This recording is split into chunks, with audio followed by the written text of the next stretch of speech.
આપ જોઈ રહ્યા છો Lakhtar news update channel subscribe કરો, નોટિફિકેશન મેળવવા બેલ આઇકોન દબાવો. બોટાદથી ચોરી કરેલ રિક્ષા સાથે એક આરોપી લોકલ ક્રાઇમ બ્રાન્ચ ભાવનગરના હાથે ઝડપાઈ ગયો. ભાવનગર શહેરમાં લોકલ ક્રાઇમ બ્રાન્ચના માણસો ખાનગી વાહનમાં પેટ્રોલિંગમાં હતા. તે દરમિયાન તેમને બાતમી હકીકત મળેલી હતી કે ભાવનગર મોતી તળાવ રોડ ઉપર એક વ્યક્તિ રિક્ષા લઈને ઊભો છે, તે શંકાસ્પદ હાલતમાં છે. તેથી બાતમી આધારે બાતમીવાળી જગ્યાએ આવતા નીચે મુજબના શંકાસ્પદ રિક્ષા સાથે હાજર મળી આવે.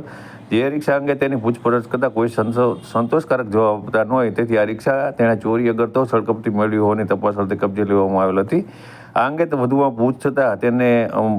પૂછપરછ કરતાં તેને જણાવ્યું હતું કે તેનું નામ આસિફ ઉર્ફે રાજુ ઇકબાલ કુરેશી, સિપાઈ, ઉંમર 38, રહે શેરી નંબર 6, હારૂનભાઈની દુકાન પાસે, મોતી તળાવ, ભાવનગર. તેની પૂછપરછમાં તેને વધુમાં જણાવ્યું હતું કે આ રિક્ષા તેને બોટાદથી ચોરી કરેલ છે અને તે ચોરી કરી અને અહીંયા ભાવનગરમાં આવી ગયેલો હતો અને તે ભાવનગરની અંદર આ રિક્ષા ફેરવતો હતો. તે વેચી દેવાની ફિરકમાં હતો. ત્યારે તેની પાસેથી ઝડપાયેલ રિક્ષા નંબર JJ01AV2114 હતી. આ અંગે તેની પૂછપરછ કરતાં તે ભાંગી પડ્યો હતો અને તેને ચોરી કર્યાની કબૂલાત કરી લીધી હતી.